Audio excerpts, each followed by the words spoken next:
નમસ્કાર, આપ જોઈ રહ્યા છો YNN ન્યૂઝ. સમાચારમાં વાત કરીએ તો એમેઝોન કંપની દ્વારા લીગલ ફીના પેટે રિશ્વત આપવામાં આવી રહી છે, ત્યારે આ બાબતે નિષ્પક્ષ તપાસ થાય તેવી માંગ સાથે પત્રકાર પરિષદનું આયોજન અખિલ ભારતીય રાષ્ટ્રીય કોંગ્રેસ દ્વારા કરવામાં આવ્યું. અખિલ ભારતીય રાષ્ટ્રીય કોંગ્રેસના રાષ્ટ્રીય પ્રવક્તા પવન ખેરાજી વડોદરા શહેરમાં પત્રકાર પરિષદનું આયોજન કર્યું હતું.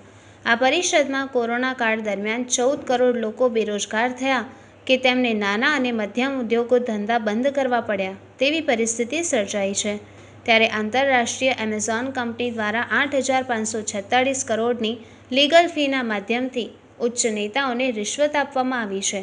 આ નેતાઓ કોણ છે તે જાહેર આલમમાં ચર્ચિત છે. તો અખિલ ભારતીય રાષ્ટ્રીય કોંગ્રેસ આ સોદાની નિષ્પક્ષ, સમયબદ્ધ અને ન્યાયિક તપાસની માંગણી કરે છે. 8,546 કરોડ આટલી મોટી રકમ લેવામાં આવી છે, તો તેની સામે એમેઝોન કંપનીને એવી તો શું સુવિધા આપવામાં આવી જેથી નાના વેપારીઓ તેમજ મધ્યમ વર્ગના વેપારીઓએ પોતાના ધંધા બંધ કરી દેવા પડ્યા?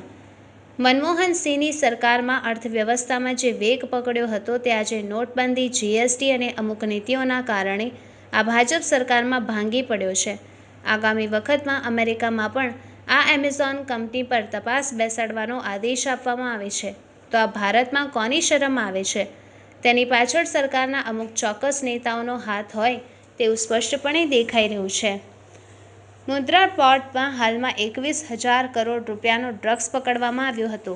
તે પહેલાં પણ મુન્દ્રા પોર્ટ પર 9/6/2020ના રોજ 25 ટન ડ્રગ્સ આવ્યું હતું, તે પકડાયું નથી.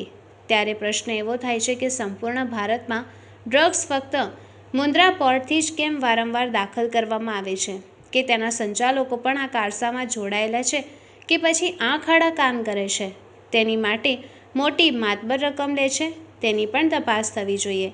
સરકાર ફક્ત બૂમો પાડે છે.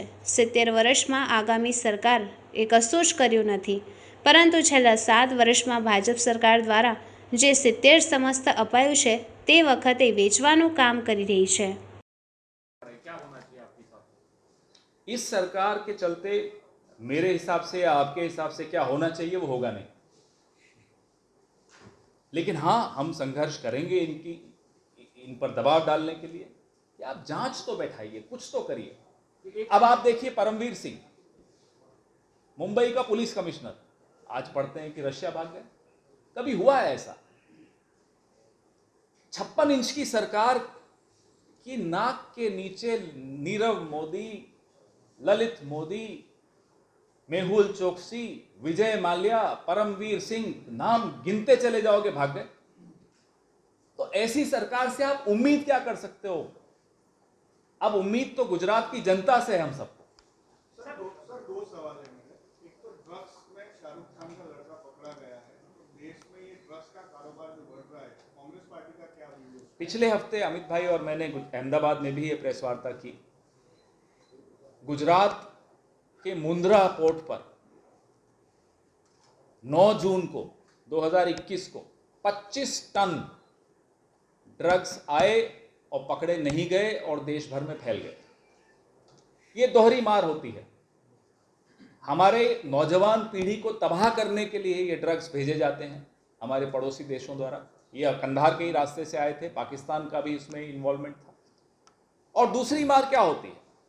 वो ड्रग्स बेचकर जो पैसा अर्जित किया जाता है वो आतंकी गतिविधियों में हमारे ही देश के खिलाफ उपयोग होता है. उस पैसे गुजरात के मुंद्रा पोर्ट से ड्रग्स के तस्करों को ऐसा क्या लगाव है कि बार बार ड्रग्स इसी रास्ते से पूरे देश में फैल रहे हैं? आपने एक पकड़ लिया, वो भी कोई सुनियोजित तरीके से सब एजेंसीज ने मिलकर पकड़ा हो, ऐसा नहीं है. नारकोटिक्स कंट्रोल ब्यूरो का महानिदेशक का पद पिछले 18 महीने से खाली है. पूर्णकालिक महानिदेशक है ही नहीं. अगर सरकार गंभीर होती तो एक full time director general narcotics control bureau का तुरंत बना दिया होता. क्यों नहीं बनाया? ये सवाल आपको सरकार से पूछने होंगे. अब आप एनसीबी को खुदरा पॉलिटिक्स में उपयोग करोगे कि साहब फिल्म इंडस्ट्री में ये हो रहा है, पकड़िए, जिसने गलत किया उसको पकड़िए, लेकिन जहां से ये खेप आई है उस पूरे प्रकरण की जांच क्यों नहीं हो रही है? दूसरा सवाल ये है सर, पंजाब में अभी उथल पाथल सरकार में हुई है, बहुत आपके नए सीएम भी आए हैं, फिर एक किसी मंत्री मंत्री ने भी रेजिग्नेशन दिया है, कुछ भी रेजिग्नेशन दिया, तो आपका क्या व्यू है वहाँ सरकार को? देखिए, हमारी पार्टी में एक प्रक्रिया है निर्णय लेने की। सबसे बात करके, चर्चा करके, विचार विमर्श करके निर्णय लिए जाते हैं। कुछ लोगों को निर्णय पसंद आते हैं, कुछ लोगों को पसंद नहीं आते। जैसा घर परिवार में होता है वो बात अपनी व्यक्त करने की उनको स्वतंत्रता है। यहाँ भी मैंने देखा था, हमारे गुजरात के पूर्व उप मुख्यमंत्री नितिन पटेल के आंसू हमने भी देखे थे। तो ये कह देना, भारतीय जनता पार्टी जब हमारी बारी आती है तो कहते हैं साहब बॉर्डर स्टेट है, बॉर्डर स्टेट में इस तरह से राजनीतिक उथल पुथल नहीं होनी चाहिए। तो भाई हम पूछते हैं, उत्तराखंड क्या बॉर्डर स्टेट नहीं है? 3-3 मुख्यमंत्री आप बदल देते हो। क्या गुजरात बॉर्डर स्टेट नहीं है? पूरा कैबिनेट बदल देते हो। क्या अरुणाचल प्रदेश बॉर्डर स्टेट नहीं था? तो जब आप करते हैं तो कोई व्यवस्था नहीं है, कोई उथल पुथल नहीं है। जब हम करते हैं तो आप अजीब सी बातें करते हैं। लेकिन बीजेपी में ऑब्जेक्शन किसने ली? कोई स्टेट में नहीं लिया। बीजेपी में अगर कोई विरोध करता है तो वो सुबह मॉर्निंग वॉक पे भी नहीं जा सकता, हमारे यहाँ जा सकता है। और ये सिद्धू में क्या मजबूरी है कांग्रेस की कि इतना बर्दाश्त किए जा रहे हो आप लोग? क्यों, आपको क्या आपत्ति है सिद्धू जी? मुझे पता आपत्ति नहीं है। हमारे सब अलग अलग तरह के नेता हैं। हर परिवार में भी सबकी प्रकृति अलग अलग होती है। कोई ऊंची आवाज़ में बोलता है, कोई मीठी वाणी में बोलता है, कोई जल्दी नाराज़ हो जाता है, कोई बहुत धैर्य इनकी तरह बड़ा सब्र वाला होता है। तो अलग अलग तरह के लोगों को मिलकर ही एक संगठन बनता है। उसमें आप ये उम्मीद करो कि सब अमित भाई चावड़ा जैसे हों तो वो तो संभव नहीं है, या आप कहें कि सब प्रशांत भाई जैसे हों वो भी संभव नहीं है। सबकी अलग अलग नेचर होती है और उन सबको साथ लेकर चलना होता है। यही राजनीति का सबसे बड़ी चुनौती जिसको मैं मानता हूँ। अच्छा पवन जी, जिस तरह से ये जो ड्रग्स केस में शाहरुख खान के आखा देश में अंग्रेजोने पण शरमावे एवी नीतिओ साथे शासन चाली रह्युं छे। जगतनो अन्नदाता खेडूत के जे मेहनत परसेवाथी आपणा सौનું पेट भरे छे, એ જ્યારે પોતાના હક અધિકાર માટે, પોતાના ન્યાય માટે છેલ્લા 1 વર્ષ જેટલા સમયથી સરકારના કાળા કાયદાઓ કે જે મુઠ્ઠીભર માનીતા ઉદ્યોગપતિઓને લાભ કરાવનારા છે, આ દેશમાં ફરી ઈસ્ટ ઇન્ડિયા કંપનીનું શાસન લાવવાવાળા છે, એ કાયદાઓનો વિરોધ કરવા માટે જ્યારે સંઘર્ષ કરી રહ્યા હોય, ઠંડી હોય, ગરમી હોય, વરસાદ હોય, घर परिवार थी दूर तमाम तकलीफों वच्चे लगभग 700 करता वधारे खेडूतो पोताना जीव गुमावीने पण आ लड़ाई लड़ी रह्या होय एवा संजोगोमां निष्ठुर सरकार द्वारा कोईपण जातनो संवाद प्रस्थापित करवाने बदले कई रीते लोकोनो अवाज दबाववामां आवे, कई रीते लोको पर अत्याचार गुजारीने आंदोलनने खत्म करवामां आवे एवा नीत नवा प्रयत्नों करवामां आवे छे। गई काले खूब दुख साथे ने आक्रोश साथे कहेवुं पड़े के लखीमपुर खेरी खाते केंद्र सरकारना ज एक मंत्रीना पुत्र द्वारा आवाज खेडूत आंदोलनकारीओने बेगुना खेडूतो पर गाड़ी द्वारा एमने कूचड़ी नाखवामां आव्या અને લગભગ 4 કરતા વધારે લોકોની હત્યા કરવામાં આવી। આનાથી બિલકુલ પણ શરમ અનુભવવાને બદલે, ગુનેગારો સામે તાત્કાલિક કાર્યવાહી કરવાને બદલે આ ભારતીય જનતા પાર્ટીના શાસકો આ લોકશાહી પરંપરાને ખતમ કરી અને જાણે ફરી દેશમાં અંગ્રેજોની સરમુખત્યારશાહીનું શાસન હોય, અત્યાચારી સરકારના દર્શન કરાવતા હોય, એ રીતે પોલીસ અને પ્રશાસનનો દુરુપયોગ કરી અને કોંગ્રેસના નેતાઓને ત્યાં ઉત્તર પ્રદેશમાં જતા રોકવામાં આવી રહ્યા છે। આપ સૌ જાણો છો કે હત્યાનો બનાવ બન્યો ને તાત્કાલિક પરિવારોને સાંત્વન આપવા માટે, તાત્કાલિક પરિવારો સાથે દુઃખમાં ભાગીદાર થવા માટે જ્યારે કોંગ્રેસનું નેતૃત્વ આદરણીય પ્રિયંકાજી અને અન્ય આગેવાનો ત્યાં મળવા જવા નીકળ્યા તો અડધી રાતે રસ્તા પર कोईपण जातना वॉरंट वगर, कोईपण जातनी अन्य कागजी कार्यवाही वगर एमने डिटेन करवामां आव्या ने अत्यार सुधी एमने डिटेन राखवामां आव्या छे। કોઈ અન્ય રાજ્યના મુખ્યમંત્રીઓને પણ ઉત્તર પ્રદેશમાં કોઈ જગ્યાએ એન્ટ્રી નહીં, કોઈ અન્ય પાર્ટીના રાજકીય આગેવાનોને પણ કોઈ એન્ટ્રી નહીં. એનો મતલબ તમે શું છુપાવવા માંગો છો? કોને બચાવવા માંગો છો? એક મંત્રીનો પુત્ર સરેઆમ ખુલ્લેઆમ ખેડૂતોને કૂચલી નાખે, ખેડૂતોની હત્યા કરે, અને તેમ છતાં પણ નરેન્દ્રભાઈ મોદી હોય કે યોગી સરકાર એના બચાવમાં ઉતરે. એક બાજુ તમે કાળા કાયદાઓથી ખેડૂતોની આર્થિક બરબાદી કરવા માટેનું આખું ષડયંત્ર કર્યું. હવે એમનો અવાજ દબાવવા માટે ખેડૂતોની ખુલ્લેઆમ હત્યાઓ કરવાની શરૂઆત કરી. ત્યારે કોંગ્રેસ પક્ષ એનો કડા શબ્દોમાં વિરોધ કરે છે. સમગ્ર જે દુઃખદ ઘટના બની છે, એમાં જે મૃત્યુ પામ્યા છે, ખેડૂતોને શ્રદ્ધાંજલિ આપીએ છીએ.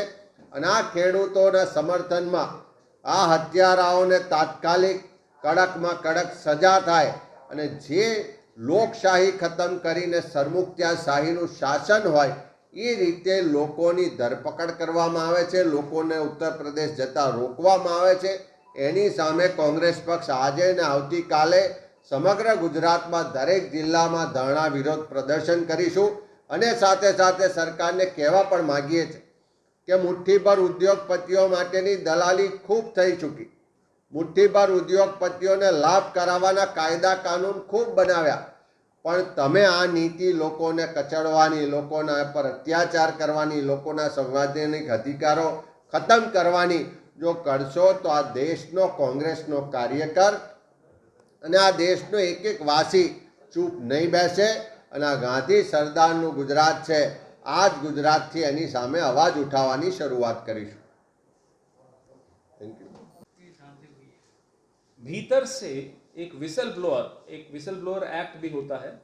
भीतर से अगर कोई कर्मचारी अधिकारी आरोप लगा रहा है कि ये पैसा लीगल फीस के नाम पे दिया गया. अमेजॉन कंपनी ने क्या किया, जब ये आरोप लगे तो उन्होंने एक वकील को तो छुट्टी पर भेज दिया और उन्होंने कहा हम भी आंतरिक जांच कर रहे हैं. तो जब तक इस बात की निष्पक्ष न्यायिक जांच हमारे देश में नहीं हो, तब तक वो नाम सबके सामने नहीं आएंगे कि किसने लिए. भीतर से आवाज उठी है, हमने और आपने तो, किसी पत्रकार ने तो नहीं बोला, किसी नेता ने भी नहीं बोला. अगर कंपनी के अंदर के अधिकारी बोल रहे हैं कि ऐसा हुआ है तो उसकी जांच बनती है, क्योंकि उसका नतीजा आपके सामने है. जिस तरह से व्यवसाय बंद हो रहे हैं, और ये वही एफडीआई इन रिटेल के खिलाफ नरेंद्र मोदी जी क्या बोले थे, अभी अमित भाई मुझे बता रहे थे. जब नरेंद्र मोदी जी मुख्यमंत्री थे तब किसी और जबान में बात करते थे. अब जब प्रधानमंत्री बन गए तो एफडीआई इन रिटेल ना केवल चल रहा है, जो कंपनी चला रही है वो आपके अपने सरकार में बैठे हुए ऊंचे पदों पर बैठे हुए लोगों को रिश्वत भी दे रही है और आप होने दे रहे हैं. आपकी नाक के नीचे ये कांड हो रहा है. अच्छा खेरा जी, जब भी ऐसे चुनाव आते हैं, कुछ भी होता है, तब ऐसे एक बड़ी रकम का एक शगुफा छोड़ दिया जाता है, फिर उस पर कोई कानूनी कार्रवाई नहीं होती, जैसे रफाल में हुआ था.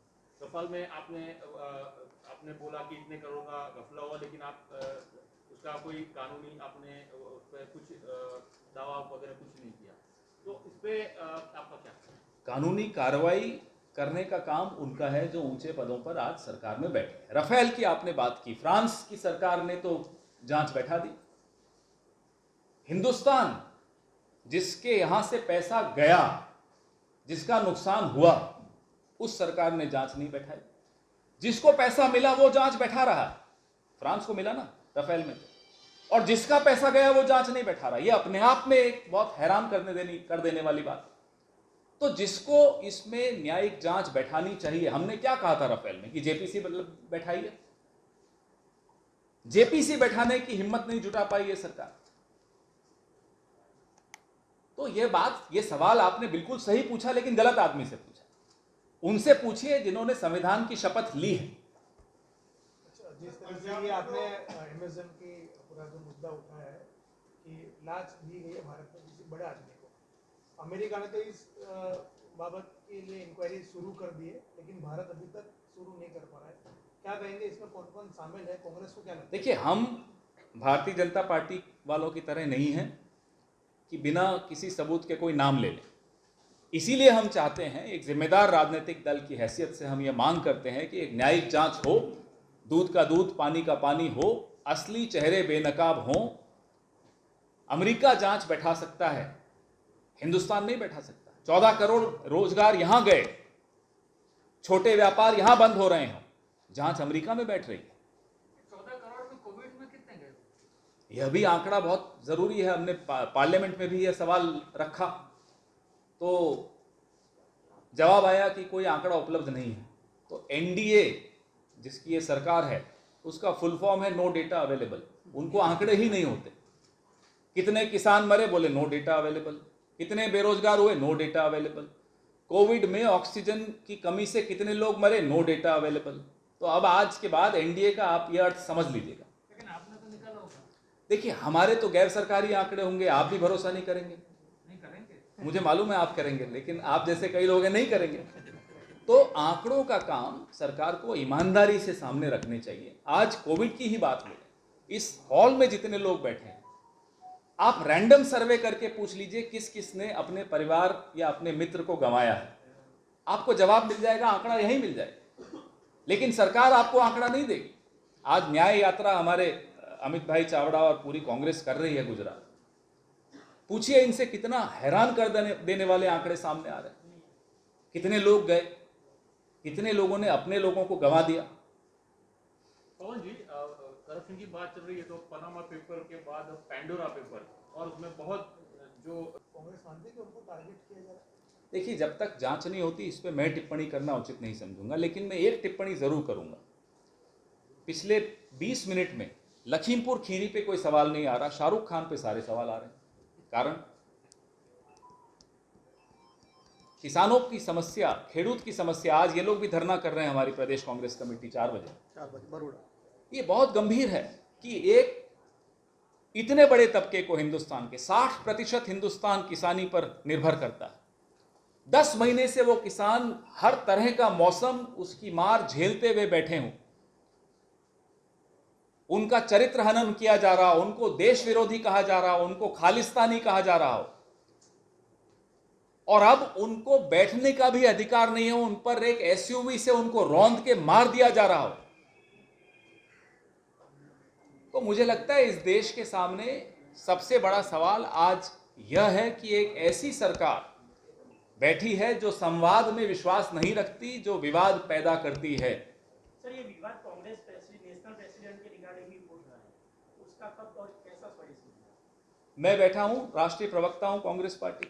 मुझे क्या फर्क पड़ रहा है कि मेरी अध्यक्ष पूर्णकालिक है या नहीं है? मेरी तो अध्यक्ष है सोनिया गांधी। मेरे काम पे कोई असर नहीं पड़ रहा। कांग्रेस के नेता ही सवाल उठा रहे हैं ना, कपिल सिब्बल जी G23 के जो नेता है देखिए, वही सवाल उठा रहे हैं। G23 यहाँ तो एक चैनल भी मैंने देखा था, G24। बात G23 की नहीं है, बात है कि सबको बोलने का हक है, बोलें। मैं कांग्रेस पार्टी को पिछले 25-30 साल से देख रहा हूं। एक लक्ष्मण रेखा हर परिवार और हर पार्टी में होती है। मेरे घर में कोई विवाद हो तो मैं पड़ोसी की छत पर जाकर खड़े होकर चिल्लाने लगूं, ये अच्छी बात नहीं होती। मैं अपने ही घर में ये बात रखना चाहता हूं तो रख सकता हूं। मुझे भी कई बार आपत्ति होती है कुछ निर्णयों से, मैं भी चिट्ठी लिख देता हूं अपने नेताओं को या अपॉइंटमेंट लेकर बात कर लेता हूं। और तो ये बड़े बड़े लोग हैं G23 वाले, इनको कौन रोकता है? जिस दिन चाहेंगे मिल सकते हैं हमारे बड़े नेताओं से, मिलें और बात करें। सर, फिर जिस दिन फिर ऐसा बोलने के बाद जब कांग्रेसी कार्यकर्ताओं के घर पर जब प्रदर्शन किया, उस दिन क्या अच्छा सवाल है आपका। नहीं, सुनिए तो सर, मॉर्निंग में फिर वो गए थे मॉर्निंग वॉक पे। मॉर्निंग वॉक पे गए थे, पूछो उनसे, आज भी गए होंगे, तभी तो इतने फिट हैं सिब्बल साहब हमारे। देखिए, गुस्सा जायज है हमारे वर्कर्स का। हम लोग पिछले 7 साल से संघर्ष कर रहे हैं। कोई सड़कों पर कर रहा है, कोई स्टूडियोज में कर रहा है, अलग अलग जगह पे सोशल मीडिया पे संघर्ष कर रहा है। तो जो संघर्ष कर रहा होता है कांग्रेस का कार्यकर्ता, उसको बुरा लगता है जब उसके नेता इस तरह से सार्वजनिक रूप से विवाद पैदा करते हैं। सर, आपने बेरोजगारी के बात की, भ्रष्टाचार की बात की, तो कांग्रेस जनता को ये विश्वास क्यों नहीं दिला सकती? कहाँ पे फेल गई? आपने भ्रष्टाचार की बात की, बेरोजगारी की बात की, तो जनता को ये क्यों गले नहीं उतार सकती? देखिए, जनता को बिल्कुल समझ में आ रहा है फेलियर नहीं है। विपक्ष किसके माध्यम से बोलता है? विपक्ष की आवाज कौन जनता तक पहुंचाता है? आप लोग। आप लोगों पे हमारी एक निर्भरता है, और हमेशा विपक्ष में कोई भी हो, विपक्ष में भारतीय जनता पार्टी होगी, वो भी आप ही पर निर्भर करेगी। कम से कम गुजरात का मीडिया मुझे बड़ा पसंद इसलिए है कि आप हमारी बात को मुखर तरीके से रखते हो, हमें आप ब्लॉक नहीं कर देते हो जैसे राष्ट्रीय मीडिया कई बार कर देता है। तो हमारी आवाज़ आप है। अगर आप कहेंगे हम फेल हुए तो हम दोनों फेल हुए। नहीं, आपको जो जमीन पे आंदोलन करना चाहिए वो न्याय यात्रा मैं आपको बता रहा हूँ कर रहे हैं। आज 4 बजे खेडूत का ये कहना बड़ा, आप सुबह 3:30 बजे मुझे बताइए कल या आज सुबह 3:30 बजे विपक्ष का कौन सा नेता लखीमपुर खीरी के बॉर्डर पे खड़ा था? मुझे आप नाम बताइए। प्रियंका गांधी। फिर कहते हो कांग्रेस कहाँ है? कांग्रेस कहाँ नहीं है? मैं चाहता हूं ये पूछना कि मीडिया कहाँ है। तो माफ करना दोस्त, आपने सवाल बहुत अच्छा पूछा, फिर गलत आदमी से पूछ लिया। आपस में पूछिए कि हमारी बात बाहर तक क्यों नहीं जा पाती। हमारी बात पहुंचाने वाले आप लोग हैं। सर्वे सर्वा अगर लोकतंत्र में विपक्ष के लिए कोई है तो वो मीडिया है। सर 5 स्टेट के इलेक्शन आ रहे हैं, यूपी भी है उसमें, तो कांग्रेस कैसे खोले? ગુજરાતના ખેડૂતો કેમ આગળ નથી આવી રહ્યા? કેમ કોંગ્રેસ એમને સમજાવીને સામે નથી લાગી? ખેડૂતો ક્યારેય કોઈને કંઈ હેરાન પરેશાન કરવા કે કોઈને તકલીફ આપવા માટે આંદોલન નથી કરતા. આપણે સૌએ જોયું છે કે છેલ્લા 10 મહિના કરતાં વધારે સમયથી આખા દેશના ખેડૂતો પોતાના હક અધિકાર માટે 3 કાળા કાયદાની વિરુદ્ધમાં ખૂબ શાંતિપૂર્વક રીતે આંદોલન કરી રહ્યા છે, વિરોધ કરી રહ્યા છે. ત્યાં સુધી ગુજરાતની વાત છે, જે રીતે ગુજરાતમાં નરેન્દ્રભાઈ મોદી, અમિત શાહ દ્વારા જે શાસન ચલાવવામાં આવ્યું, લોકોમાં એક ભય ને ડરનો માહોલ ઊભો કરવામાં આવ્યો. પોલીસ અને પ્રશાસનનો દુરુપયોગ કરીને દરેક પ્રકારના આંદોલનો, દરેક પ્રકારના વિરોધને કેવી રીતે દબાવો, એક વ્યવસ્થિત રીતનું આયોજનપૂર્વકનું શાસન કરવામાં આવ્યું. એના કારણે કેટલીક વાર ગુજરાતમાં લોકો ખુલીને વિરોધ કરતા ડરે પણ છે. પોલીસ ને પ્રશાસન જે રીતે આપણે બધાએ જોયું કે લોકોની જાસૂસી કરાવે, લોકોના અંગત જીવનના ડેટા મેળવી અને લોકોને બ્લેકમેલ કરે, એ જ રીતે પોલીસ અને પ્રશાસન જેની જવાબદારી છે કાયદો વ્યવસ્થા જાળવવાની, જેની જવાબદારી છે ગુનાહિત કૃત્યો અટકાવવાની, જેની જવાબદારી છે બુટલેગરો, અસામાજિક તત્વોને કંટ્રોલમાં રાખીને ગુજરાતના લોકોને સલામતી આપવાની, એના બદલે આ પોલીસ અને પ્રશાસન ક્યાંક બેરોજગારો આંદોલન કરે, ક્યાંક મહિલાઓ આંદોલન કરે, ક્યાંક સરકારી કર્મચારીઓ આંદોલન કરે, ક્યાંક કોંગ્રેસ પક્ષના કાર્યકરો આંદોલન કરે કે ખેડૂતો આંદોલન કરે, તો એને ડરાવવા, ધમકાવવાને દબાવવાનો પ્રયત્ન કરે છે. પણ આ નીતિ અંગ્રેજોની પણ હતી. અંગ્રેજોએ પણ વર્ષો સુધી લોકોને ડરાવવાનો, ધમકાવવાનો, અત્યાચારનો પ્રયત્ન કર્યો, પણ એની સામે પણ લડ્યા હતા.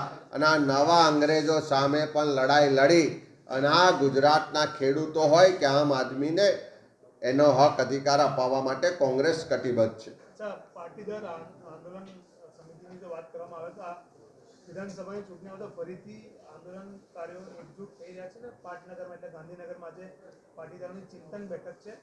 તેમાં તમામ ઊંઝાધામ, ખોડલધામના ટ્રસ્ટીઓ પણ બેઠકમાં હાજર રહેવાના છે. તેમની 6 માંગો છે સરકારને લઈને કે જે આંદોલન સમિતિ સમયે જે લોકોને યુવાનો મર્યા હતા એ લોકોને નોકરી મળે, એ લોકોના પરિવારને નોકરી મળે, પૈસા મળે. શું કહેશો? ફરીથી આંદોલન એક્ટિવ થઈ રહ્યું છે. કોંગ્રેસ કઈ રીતના પાટીદારોને સમર્થન આપશે? કારણ કે આજે ચિંતન બેઠક છે ગાંધીનગરમાં. મિત્રો, પાછળ થોડી વાત કરવી હોય તો આપણે પ્લીઝ બહાર. ગુજરાતની સરકાર ફક્ત મુઠ્ઠીભર લોકો માટે ને મુઠ્ઠીભર લોકો દ્વારા ચાલે છે. આ સરકારમાં અનેક સમાજો દ્વારા વખતો વખત એમના સમાજોના પ્રશ્નોને લઈને રજૂઆતો થઈ છે, એના માટેના આંદોલનો પણ થયા છે. સરકારે વખતો વખત એના માટે બાંહેધરીઓ પણ આપી છે. અને જ્યારે પોતાનો લાભ પૂરો થઈ જાય ત્યારે એ વચનો ને બાંહેધરીઓ ભૂલી જવામાં આવે છે. એવા સંજોગોમાં આજે ગુજરાતમાં વિવિધ સમાજો અને એકલા સમાજો નહીં, સરકાર સાથે જોડાયેલા વિવિધ કર્મચારીઓના મંડળો પણ રોજબરોજ સરકાર સામે વિરોધ પ્રદર્શનના આંદોલનો કરી રહ્યા છે, રજૂઆત કરી રહ્યા છે. આ સરકારને નથી ગુજરાતના કોઈ સમાજની ચિંતા, આ સરકારને નથી ગુજરાતના કોઈ સંગઠનની ચિંતા. આ સરકારને ફક્ત ને ફક્ત જો ચિંતા હોય તો એના મુઠ્ઠીભર 2-5 આગેવાનોની અને મુઠ્ઠીભર 2-5 એમના ઉદ્યોગપતિ મિત્રોની. એવા સંજોગોમાં પાટીદાર સમાજ હોય ઠાકોર સમાજ હોય, આદિવાસી સમાજ હોય, દલિત સમાજ હોય કે લઘુમતી સમાજ હોય, આ બધા જ સમાજો છે, એમની અલગ અલગ માગણીઓ છે, એમના અલગ અલગ પેન્ડિંગ પ્રશ્નો છે, એને લઈને વારંવાર સરકારમાં રજૂઆત કરે છે. અને હું ચોક્કસ માનું છું કે આ સરકાર આ સમાજોની, આ વિવિધ સંગઠનોની માગણીઓ કે એમની લાગણીઓને નહીં સમજે તો આવનારા સમયમાં ફરી ગુજરાતમાં એક નવનિર્માણની શરૂઆત થશે. आने से पहले जो कल लखीमपुर खीरी में खेड़ूत हमारे किसान मार दिए गए भारतीय जनता पार्टी के एक नेता पुत्र द्वारा, उन किसानों के प्रति श्रद्धांजलि हम सब की ओर से, अमित भाई चावड़ा की ओर से, हम सब जो कांग्रेस परिवार है उनकी ओर से, उस पर भी चर्चा होती रहेगी. लेकिन अभी जो जिस मुद्दे पर मैं यहाँ आया हूँ वो हम सब के रोजगार से जुड़ा हुआ, इस देश के करोड़ों छोटे व्यापारियों से जुड़ा हुआ, जो इस देश की अर्थव्यवस्था की रीढ़ की हड्डी माने जाते हैं, उन लोगों से जुड़ा हुआ मुद्दा है और बहुत गंभीर मुद्दा है. पिछले एक साल में 14 करोड़ रोजगार इस देश में खत्म हुए हैं. ये आंकड़ा हमें और आपको दिमाग में अच्छी तरह से रख लेना चाहिए, बहुत महत्वपूर्ण आंकड़ा है. 14 करोड़ लोग बेरोजगार हो गए. उसमें छोटे व्यापारी, छोटी दुकानें, लघु एवं मध्यम दर्जे के जो व्यापार हैं वो बंद हो जाना. और अभी पिछले दिनों एक सनसनीखेज खुलासा हुआ. अमेज़न कंपनी के अंदर एक कर्मचारी ने, वरिष्ठ कर्मचारी ने ये आरोप लगाया, जिसको अंग्रेजी में विसल ब्लोअर कहते हैं, कि अमेज़न कंपनी ने हिंदुस्तान में 8,546 करोड़ रुपए की रिश्वत दी बड़े लोगों को. तो जब मैं आपको 14 करोड़ का आंकड़ा देता हूं बेरोजगारों का, जो नए बेरोजगार हुए हैं पिछले एक साल में, छोटे व्यापारियों की बात करता हूं, लघु एवं मध्यम दर्जे के उद्योगों की बात करता हूं, उसका अमेज़न से सीधा सीधा रिश्ता है. और जब अमेज़न के अपने लोग यह आरोप लगाते हैं कि 8,546 करोड़ की रिश्वत लीगल फीस के नाम पे हिंदुस्तान के बड़े लोगों को दी गई, तो वो बड़े लोग कौन हैं यह मैं और आप समझते हैं, जानते हैं. लेकिन फिर भी सरकार से मांग करते हैं कि एक न्यायिक जांच हो और जनता के सामने, उन करोड़ों दुकानदारों के सामने जिनका व्यवसाय चौपट हो गया है, उनके सामने ये नाम आने चाहिए कि आपके गुनाहगार कौन है. अमेज़न तो विदेशी कंपनी है. वो कुछ बच्चों की आदत होती है कि बोलते रहते हैं हमारे दादा परदादा ने, पिता ने कुछ नहीं किया हमारे लिए. आज की सरकार ऐसे ही बच्चों वाली सरकार. भाई कुछ नहीं किया तो फिर 70 साल में जो किया वो बेच भी रहे हैं, अपने दोस्तों को भी सौंप रहे हैं. और यहां के जो अपने आत्मनिर्भर भारत की बात करने वाले ये सुन लें, जो यहाँ अपने व्यापार चलाते हैं, अपना व्यवसाय चलाते हैं, उनको भी आप बर्दाश्त नहीं कर पा रहे. आप विदेशियों को सुपारी दे देते हो एक तरह से कि कैसे आप यहाँ के रोजगार को, यहाँ के व्यवसाय को खत्म करो और सब कुछ अपने हाथ में ले. देश यह जानना चाहता है कि ये 8,546 करोड़ किस नेता की जेब में गया, कौन थे वो नेता, कौन थे वो अधिकारी. ये जो न खाऊंगा न खाने दूंगा का नारा देकर सत्ता में आए, पिछले 7 साल से सब कुछ हो रहा है, ज्यादा हो रहा है. मनमोहन सिंह जी के वक्त अर्थव्यवस्था पटरी पर थी, दौड़ रही थी. यह आए, नोटबंदी की, अर्थव्यवस्था की को पटरी से उतारा. फिर जीएसटी, जिस तरह से आप सब जानते हैं, वाकिफ हैं किस तरह से जीएसटी लागू की गई. अब वो रेल पटरी पर भी नहीं है, पटरी भी उखाड़ दी गई है. ये इन्होंने अर्थव्यवस्था के साथ किया. और फिर जब ऐसे आरोप अमेज़न कंपनी के भीतर से लगते हैं कि जो उन्होंने 45,000 करोड़ कमाया हिंदुस्तान में, उसका 20% रिश्वत में दे दिया. किसको दी वो रिश्वत, ये इस देश का व्यापारी जानना चाहता है, इस देश का किसान जानना चाहता है, इस देश का बेरोजगार नौजवान जानना चाहता है. और ये कोई छोटी बात नहीं है. हिंदुस्तान में भी ये गैर कानूनी है और अमेरिका में जहां की ये कंपनी है वहां भी ये गैर कानूनी है. हम इस पूरे मामले की निष्पक्ष, समयबद्ध और न्यायिक जांच की मांग करते हैं। आपके सवाल बहुत हैं, मैं उम्मीद करूंगा कि पहले आप इस विषय से जुड़े हुए सवाल पूछें और उसके बाद जो आप पूछना चाहें, आपका स्वागत है।